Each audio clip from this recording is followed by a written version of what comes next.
to have a forum, and if everyone's standing for identification.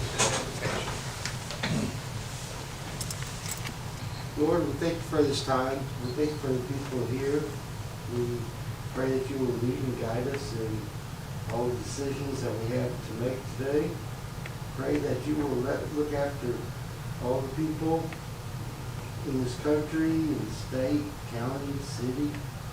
Help us to purge our own hearts and to look at ourselves, that we can come up with ideas that are common amongst all of us, that you will lead us in peace and harmony and follow your golden rule of love your neighbor as we love ourselves, as you love yourself.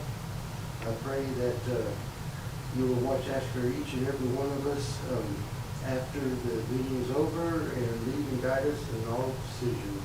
We ask this in your name and our Lord Jesus Christ. Amen. Katie, lead us in the Pledge of Allegiance. I pledge allegiance to the flag of the United States of America, to the republic for which it stands, one nation, under God, indivisible, with liberty and justice for all. Okay, I'd like to welcome all the guests that are here. Joe, thanks for coming. Okay, at this time, we'll have an opportunity for public comment, including item on the agenda. Joe, would you like to say something? Okay. I'm good. You're the only one here we can pick up. Okay, we'll move to the consent agenda. And we have item 5A, approve previous month's board meeting. 5B, ratification of CPR requirement waiver. 5C, ratification of educator and principal / administrator appraisal waiver. 5D, ratification of instructional materials inventory required waiver. 5E, ratification of Armed Service Vocational Aptitude Battery ASVAB test waiver. 5F, ratification of alternate 7th grade reading instruments required waiver. 5G, ratification of parent notice requirements for students at risk of failure waiver. And 5H, approval of the general fund budget. And does anybody have any questions on any of those? Just to cover one statement covering all of those waivers, these are things that normally we would have done. However, with COVID shutdown, didn't have the opportunity, but we still need to go through and have the waivers for the fact that we did not do them. Well, I make a motion that we approve the consent agenda as presented. Have a motion by Greg. I'll second. Second by Chad. All in favor? Okay. All in favor, motion passes.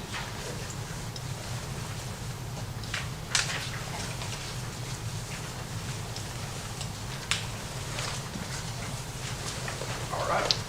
We're going to have a presentation of the legal tax report by Line Order Attorneys at Law.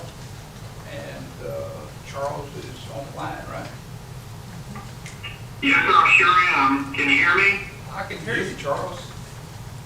Loud and Okay, clear. great. Well, let me see if I can see if that works. Can you see me? I can see you. I don't know. Well, y'all have the report in front of you, right? Yes, sir. Yes, sir. Okay. Well, on the front page, you know, it talks about the collection activities and the litigation activities, and I just wanted y'all to know that the way that we do business has changed drastically since March, as you might have well imagined. Just kind of to give you a rundown of how the law process works is that we send people letters, and then when they don't respond to those letters, lots of times we pick up the phone, try to call. And then when we can't get good numbers, or when, you know, that doesn't work, we find out who owns that property, and then we file a lawsuit. And, you know, we have those papers given to the constable's office over in Precinct 3, Mike White's office. or wherever else the owners have a tendency to be, and we have the constables serve those papers. And in today's climate, because of the health and safety concerns that we haven't been able to do that pretty much at all. There's been a lot of safety concerns that people have, and having lawsuits, being able to take judgments has been difficult because we have to use this same process. We have the Zoom process. Your county's doing a good job. The district clerk, the district courts, they're doing a good job, but it just has delayed a lot of things. However, collection activity, for whatever reason, has not been bad. And I would not have guessed that that would be the case, because if I'm not moving lawsuits along, then I don't think that I'm getting results. But for whatever reason, Venus ISD and Venus, Texas has worked out pretty well. If you'll turn to page 3 of the report, you'll see that through May, from July of last year through May, we're not even to a full year, there's $215,000 worth of collections. And there was a few big refunds on there, but that's $183,000 of base tax collections and penalty and interest collections at $61,000, which is better than I thought it was going to be. Now, we have done more mailings than we did last year because of, the lawsuit process. And in one of those mailings, the last mailing that we did, and we always approve those with Michelle before we do it. We let her know that that's going to be happening, and if anybody has any questions, to call us. But in the last mailing that we did, we put a little paragraph on the bottom and told folks that if they were, being affected by this COVID business, that they could call us and we could work something out with them. I mean, especially if it's a homestead. There's a lot of people that are on hard times because of this. And as it turns out, I don't, from what I can tell, the people that have been put out of work by the COVID crisis and the people that normally have these kinds of tax problems, there's not a lot of overlap between one group and the other group. So that was also interesting, because we were looking for folks to call us about the COVID stuff, and we just didn't get a whole big response about the COVID stuff. So we've done, we filed 55 lawsuits in this year, which was more than last year, and I think that that's necessary given the circumstances, but we get great resolutions from the lawsuits as well. As you can see, there's 32 of these accounts that have been resolved. So out of 55 lawsuits, we've got 23 left. And that's a heck of a resolution. These are people that are paying off the account. I haven't been able to sell any property in the last year because we put it up for sale and whoever it is pays it off. So that would give me some indications that the property in your area has really started to pick up. And like we had that resale before all this, it was in February or January, I believe, but that resale, I mean, the land that y'all have possession of, that 1 acre out there, that's worth more now than it was in the past. I just think that things are, in terms of values, are looking up, which is, it's a good and a bad thing, because you can end up owing more in taxes. But 5 mass mailings, 1,516 letters sent out in the past year, 55 lawsuits, getting good results, and this COVID crisis has not affected Venus ISD the way that it's affected other places, particularly in the Metroplex. Like the straight up Metroplex, like between the cities. And if you go to the next there is one thing. If you go to the pie chart on page 4, there's been a little bit of bankruptcy activity. I'm not used to seeing that many bankruptcies, but I think we filed 20 or so. Chapter 13 filings, that's, individual filings, that's small, not business owners, that's households that have filed bankruptcy. And you'll see there that there's a little bit more bankruptcy on this roll than what you're accustomed to seeing. But we continue to work the bad addresses. That continues to go down. There's a lot of your roll that's in lawsuit that clean.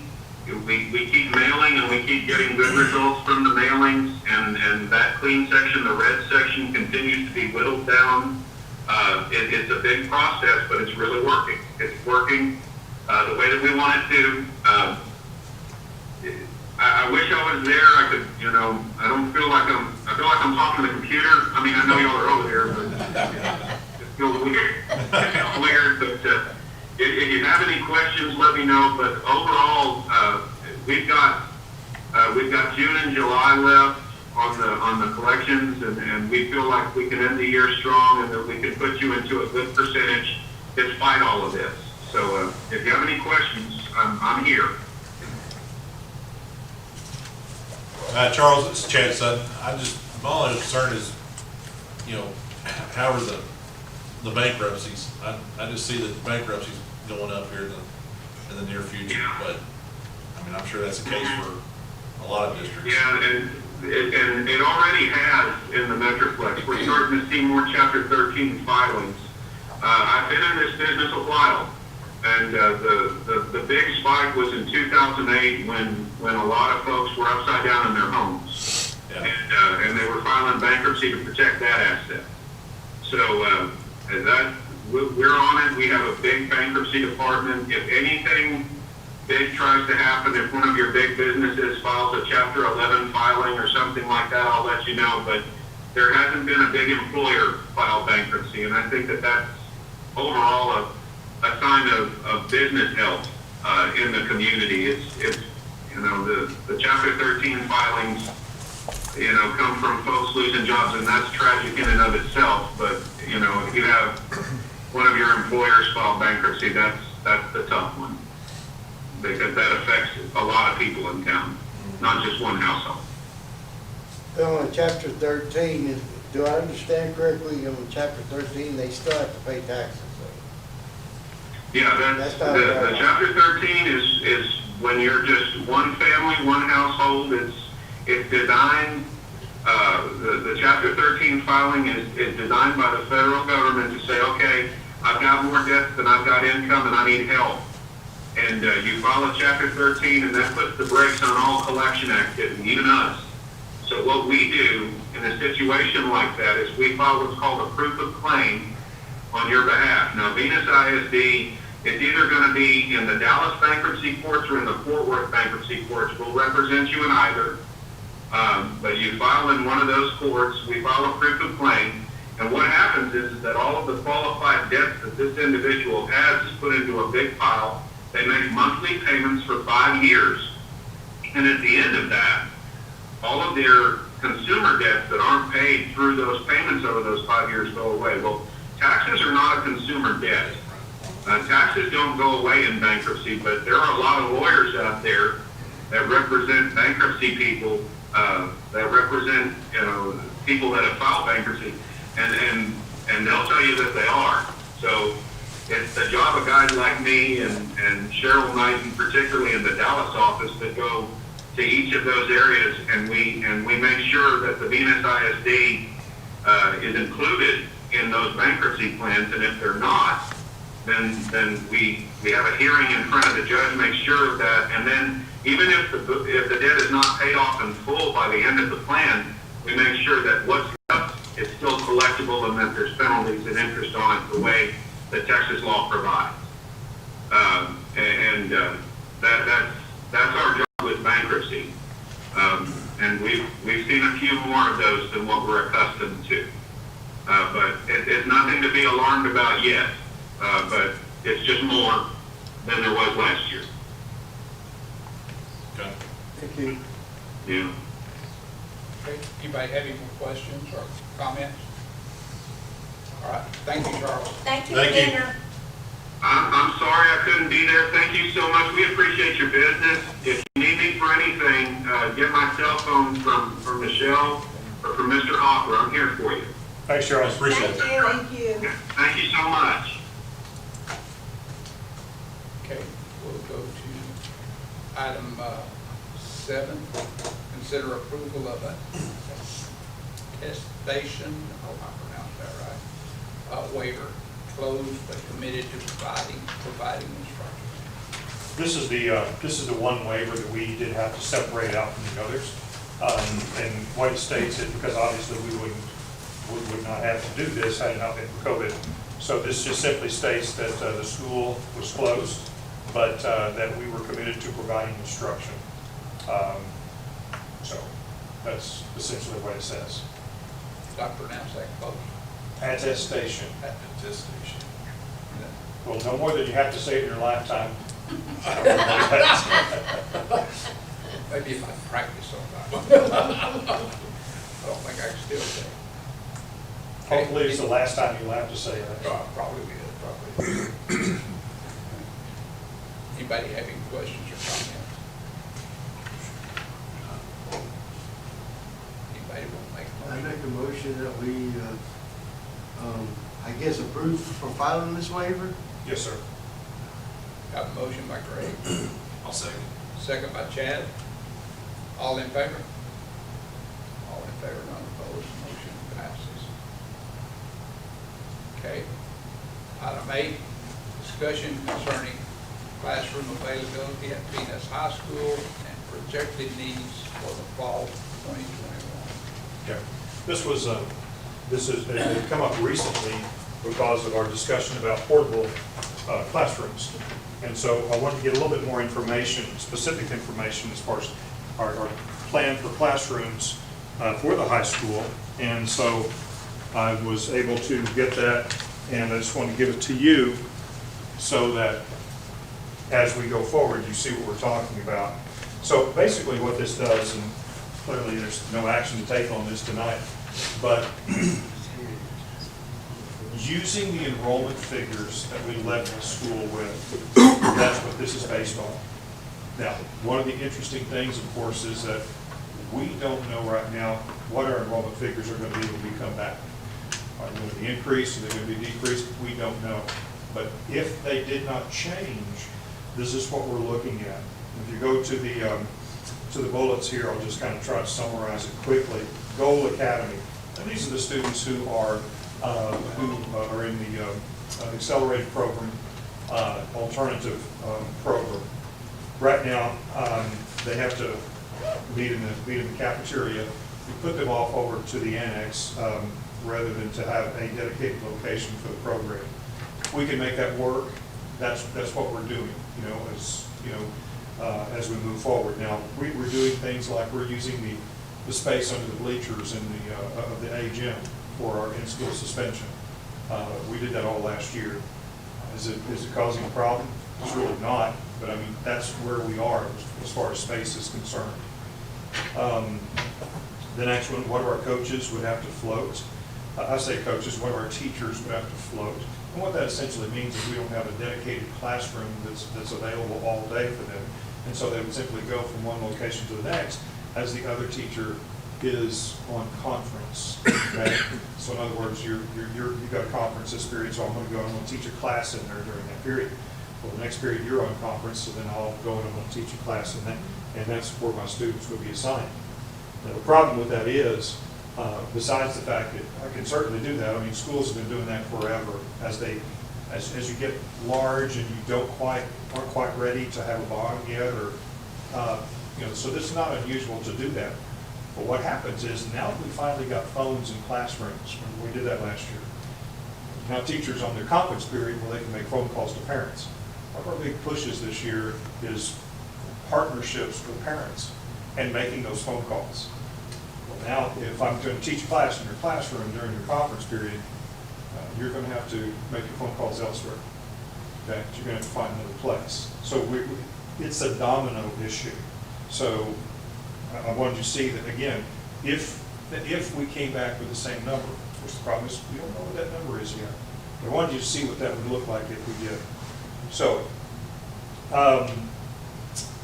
room B7 will be repurposed to support your science programs. As a result, human services teacher previously assigned to B7 would be sharing classroom with at least 2 other teachers. That's again sort of a roving kind of a thing. And of course, each time you do this, you don't have a dedicated office by which to make your phone calls. So, that being the case, again, if our numbers were to hold as they were, as they did when we left, we would have a need for 1 portable building with 2 classrooms with the numbers that we left school with. Don't know what we're going to come back with. Now, to put this in context, we did send a survey out to our parents and said, based on COVID-19 and your response, how would you feel about sending your kids back to school, and would you consider online instruction? We actually had more parents that were interested in that than I thought.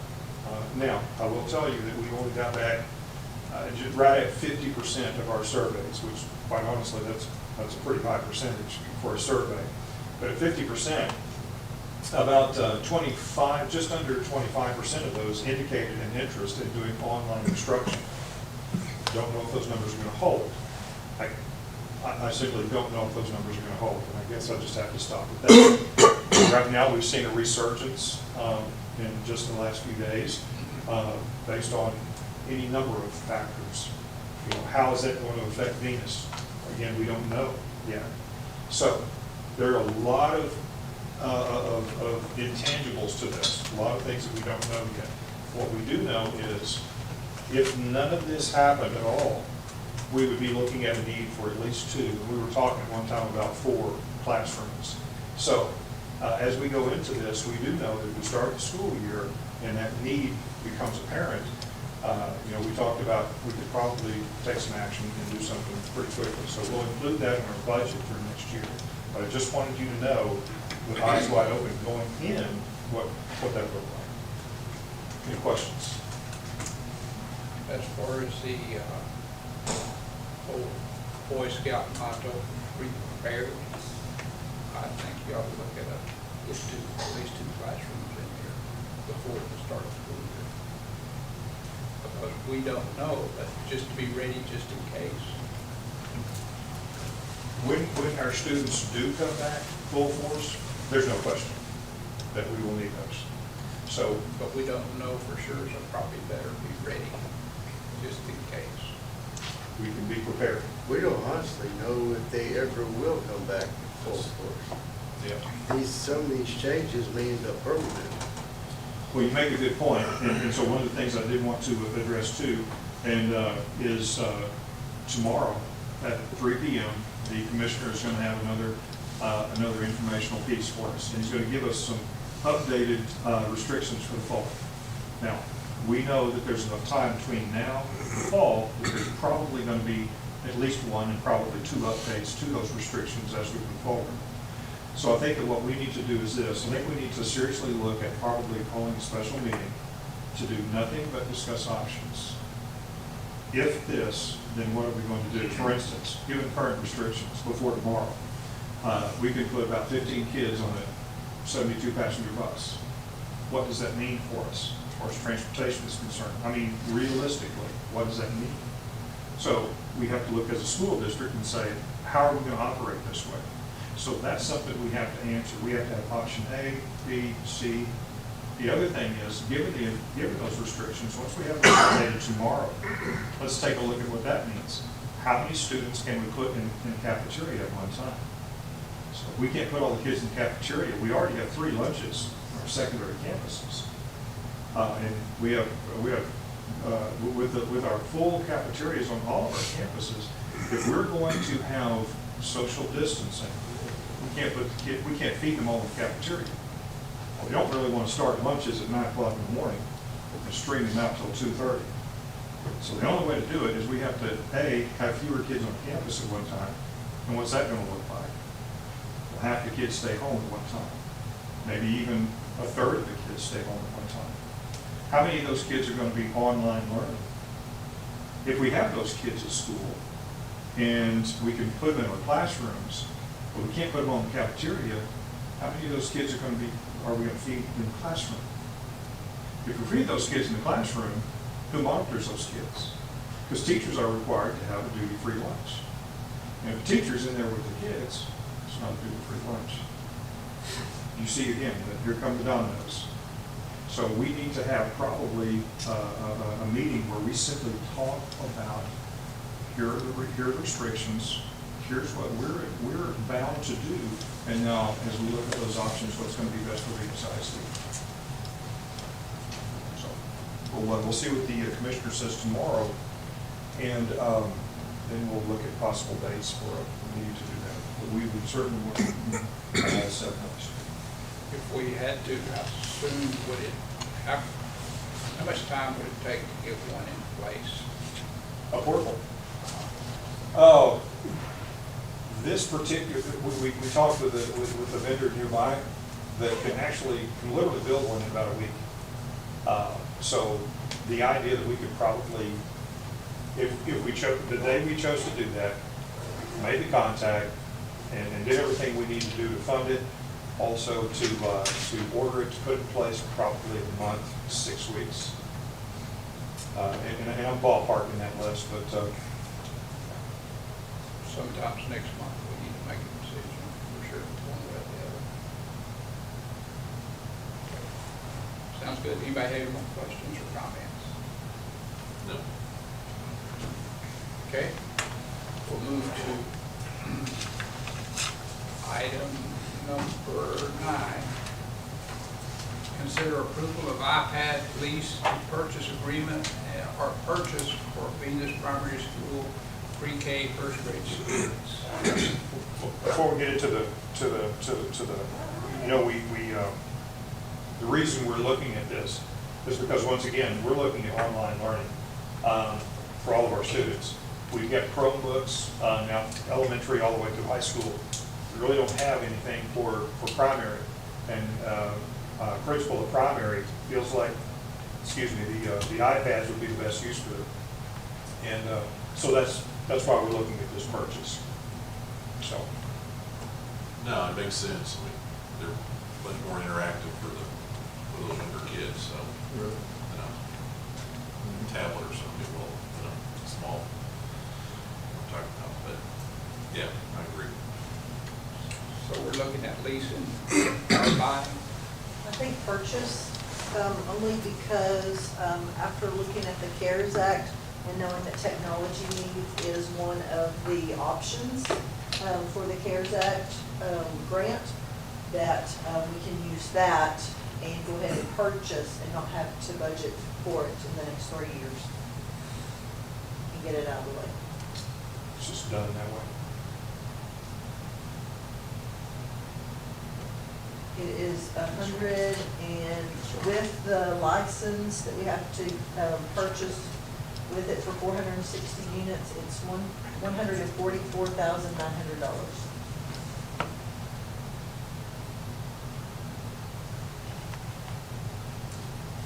This is only the actual iPads here. The license is $21 a unit. And Daniel can explain a little bit more about that license, about the classroom management.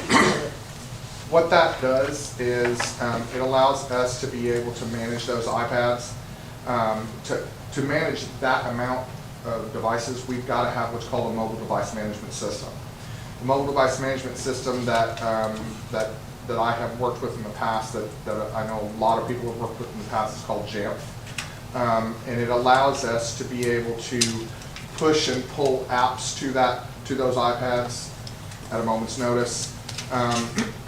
It also works with, in conjunction with Apple Classroom. It will allow teachers to be able to monitor those students whether they are here or whether they are at home, as long as they're connected to the internet. It will allow them to lead their class. If a teacher wants all 20 of his or her kindergarten students to be on a specific website, try getting 20 kids on the same website at one time. Well, what the teacher can do is he or she can put that website in on their iPad and push that to every single kid at the same time. So everybody's on the same page. So it gives them a lot of options to be able to manage their class and to be able to walk through things that they would not be able to do otherwise. These licenses, are they renewable? Do we have to? That's for the life of the device. Okay. They're perpetual licenses. So as long as we own those devices, they're ours.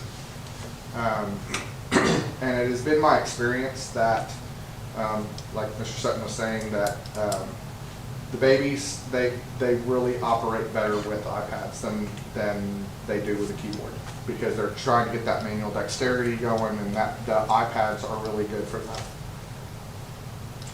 How many are we talking about? 500. Roughly, 460. plus the teacher one. Yeah, the teacher one's already done. Yeah. The same size as what I've got here with these. They're, the student ones are 9.7 inch, and the teacher ones are 10.6 or something like that. These are 10.2. Teachers are 10.2. No, the kiddos is 10.2. I think the teachers was 10.7. That's right. Yeah. It's the basic iPad for, for the students. Any of the applications that come on that, we can have to pay for additional applications or whatever that's. If there are applications that are paid, then yes, we will have to pay for applications.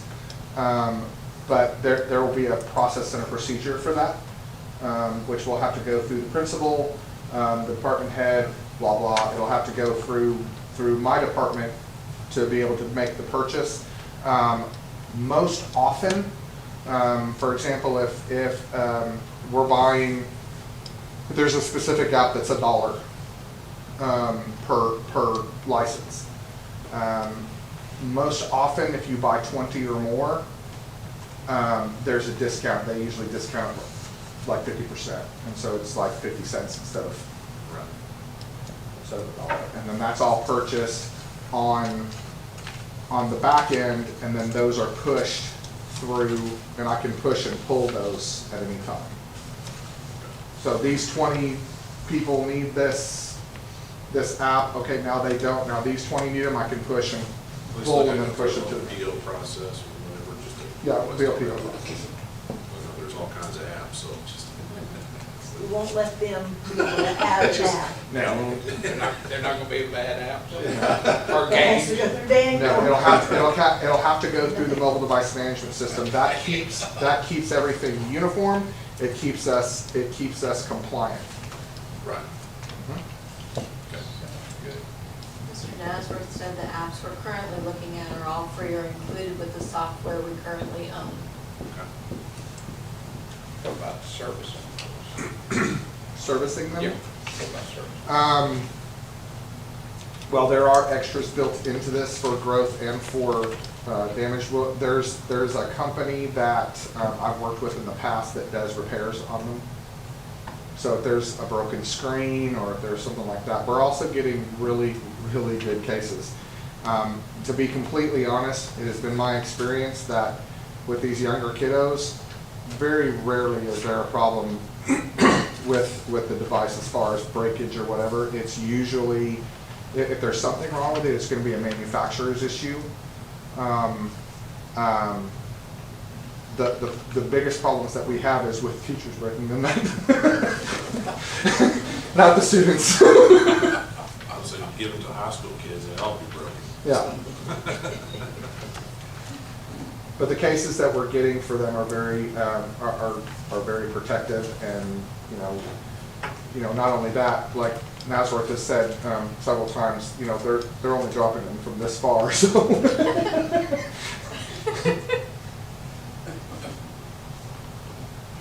Any other questions?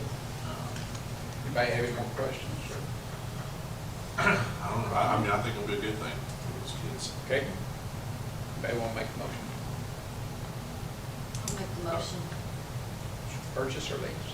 to purchase, right, that's what we're gonna do, right? Yeah, to purchase. Second. We have a motion by Deborah, a second by Linda. All in favor? All in favor, motion passes. Okay. Go to item number 10, consider approval of disaster recovery solution as part of cybersecurity plan. So Daniel's going to talk just a minute about the disaster recovery solution. Okay, as part of our technology plan that we've been working on for quite a while, and according to Senate Bill 820, we are required to start doing a lot of things with cybersecurity. One of those things is disaster recovery. So for example, in our data center, which resides currently at the middle school. If something were to happen where a tornado or a flood came through there, we would lose everything because we don't have an off-site backup. Our backup is local to the district. So to make sure that we can recover from a disaster, that's what disaster recovery means, we need to have something in place to be able to push that stuff off to a different site. We planned for this when we purchased the data center, and I don't know if any of you remember that, but we did touch on that.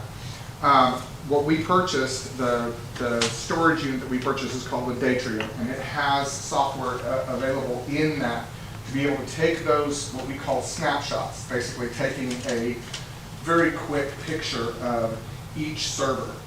And the state that it's in, and taking those snapshots and pushing them up to AWS, which is Amazon cloud services. And so what this does is it pays for that for about 3 years. And it gives us a little bit more storage up in the cloud. What it also does is it helps us to have a better snapshot schedule so that we can actually save snapshots in case we get in case we get ransomware. So we can actually if we get ransomware on a specific server, we can take that server, shut it down, turn up the snapshot, bring it back, and come back without the ransomware. Does that make sense? So instead of having to pay the ransom, which could be $450,000 to $420 million, we don't have to pay anything. And so this will allow us to do that more effectively. Does that make sense?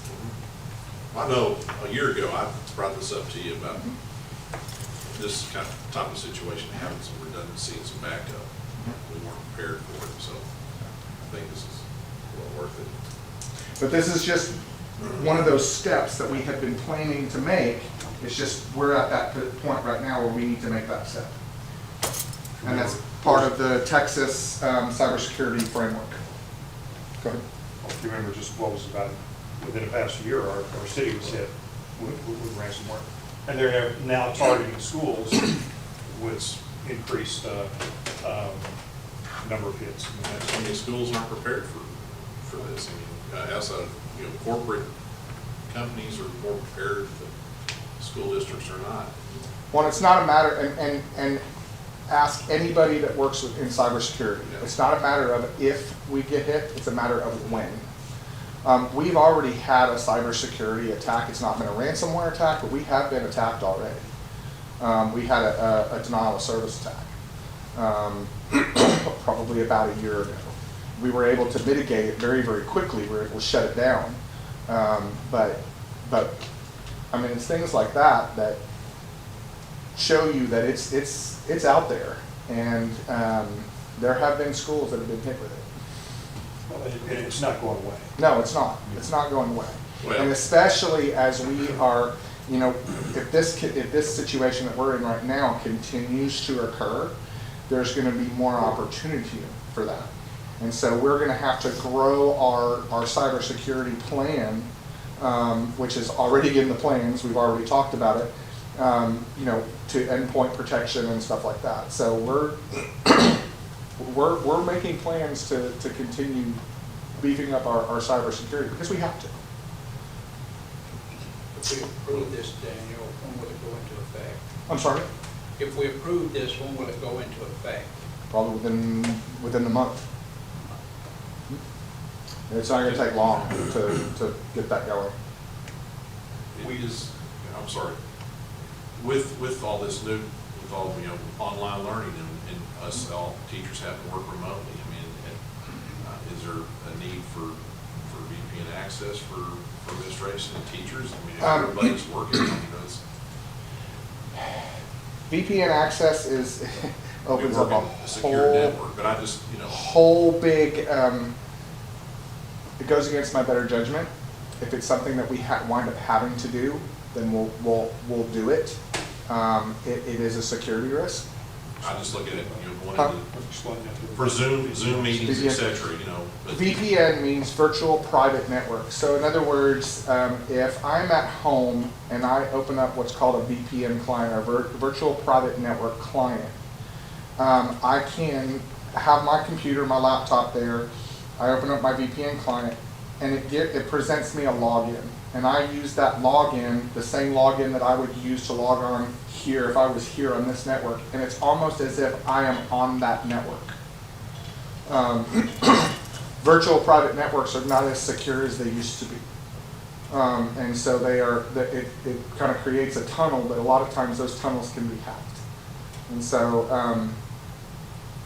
so it makes me a little nervous. There's other ways for us to do remote stuff, to give access to files and stuff like that if they need it.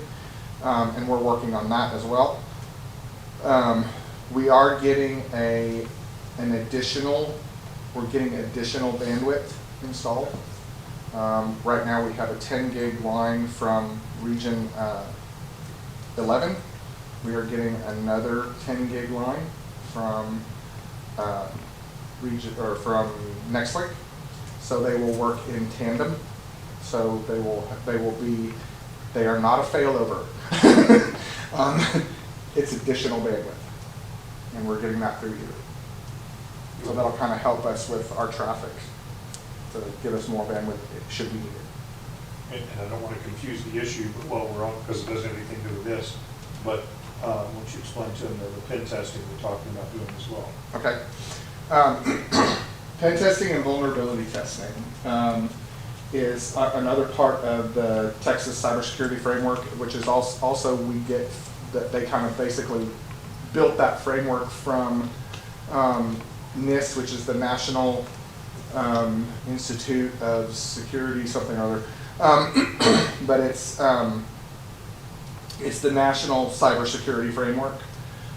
Pen testing, what you do is you hire a company that are experts in cybersecurity. And we basically they are trying to hack our network to see where our vulnerabilities are, so that we can beef up those vulnerabilities and stop those kind of things. So we are looking at several companies right now to try to come up with a good way to do that. We've interviewed three already. One of them was not good at all. But we've interviewed two, so we're looking at those.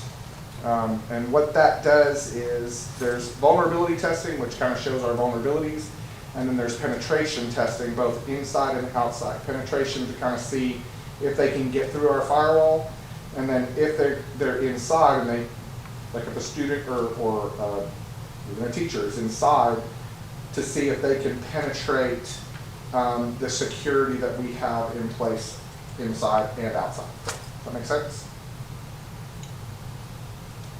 So we're still in the process of talking to these people, seeing if we found somebody that we think can do a good job at the right price. Right. So, I like this. Yes. Any other questions about disaster recovery?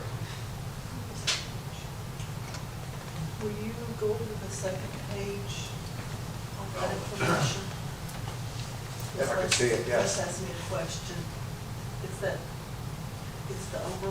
overage? Oh, the overage, right, the additional charge. Yes, if we happen to go over, which I don't believe that we will, we're actually taking several of our servers out because we replaced them with something else, so they're not even going to be up there, and that's going to take probably about 1 terabyte away from what we already have.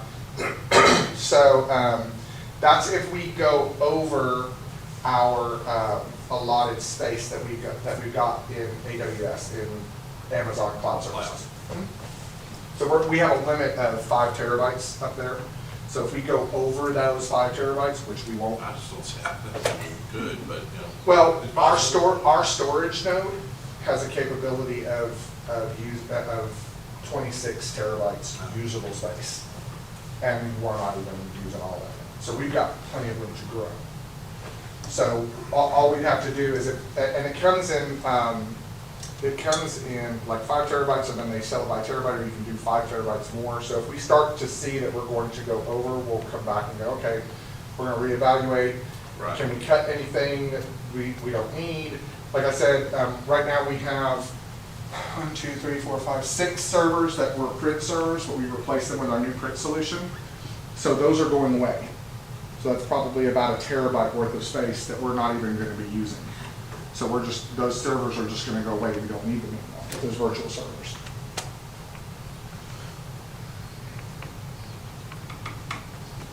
No, I saw that. It was a good question to ask. So. Yep. Anybody else? No question. So we're looking at the 3-year 3-year, plan. 80,000, what's that total? 8216. Yep. Yes. And like I was explaining to Mr. Owens earlier, is that we will actually pay it out of this year, but it'll be more of a deferred expenditure for later on. And so we're prepaying it basically, so 2 months will come out of this year's, and then 12 months out of next year's, and then the 12, and then the 10.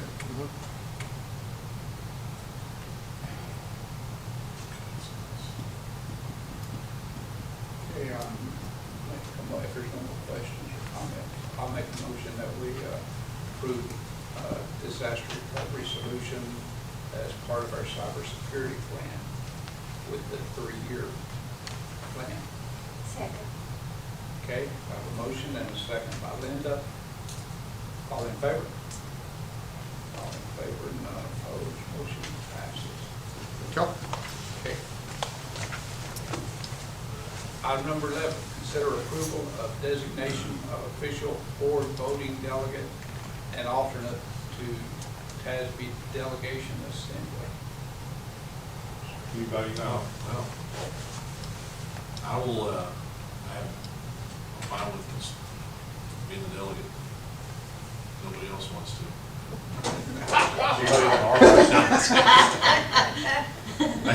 It was very interesting. I think it actually is interesting, but in case Chad gets hit by a truck, who wants to be the alternate?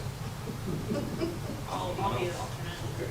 Hopefully you don't get hit by a truck, but Hey, you just Well, sit you back, get to sit in the back bullpen. in the back seat behind the fence and, give him good times. good job. Before they back out, Push that button right. anybody want to make a motion? I'll make that motion that Chad be our delegate and you will be our. I know. I guess I looked at her and Katie will be our alternate if need be. Okay, we have a motion by Greg, Second. second by Linda. All in favor? All in favor? Motion passes. Okay.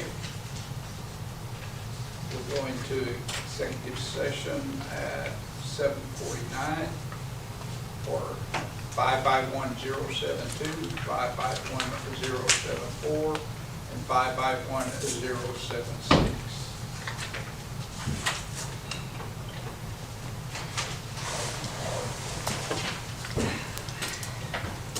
You know Greg.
to item 14, consider approval for 2020-2021 stipend list. I'll make a motion to approve the stipends as presented. We have a motion by Chad, I'll second. second by Deborah. All in favor? All in favor, none opposed, motion passes. Okay, item 15, consider approval of 2021 administrative / personnel / auxiliary / non-professional pay scale. We have a motion by Linda, Second. second by Katie. All in favor? All in favor, none opposed, motion passes. Okay, item 16, we're going to skip and move to 17, which consider ratifying of personnel as needed. These personnel represented in there. Yeah. We have a motion by Linda, Second. a second by Katie. All in favor?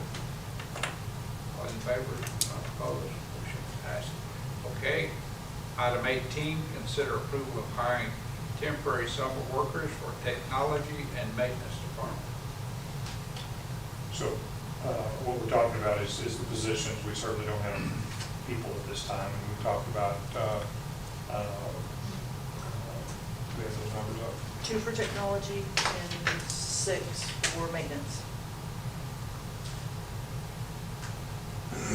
Those are the summer help that we typically hire. And it is a combination of some high school students and sometimes even some young adults, and just for summer help. Yes. Do you know what kind of projects Ronnie has on the schedule for this summer? Out of curiosity. I do, yes. As a matter of fact, I have a project list now. It's a big list. Oh, wonderful.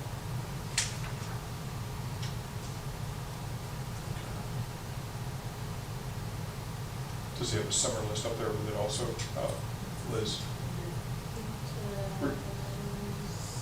Right, your curtains.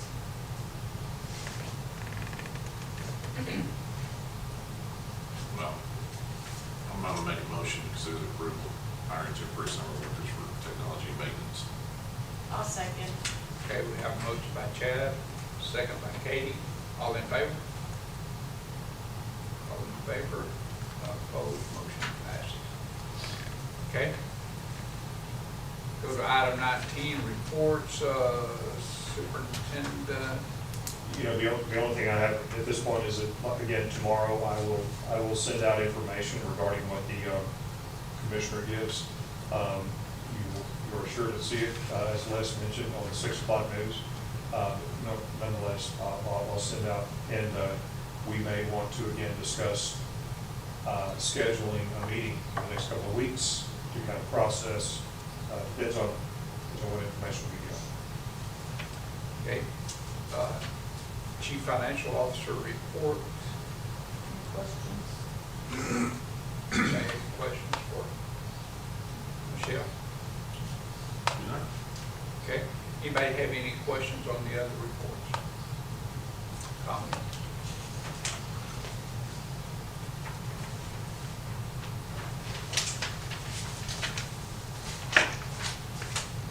Okay. Item 20, board request for additional items. Anybody have any notice? Okay.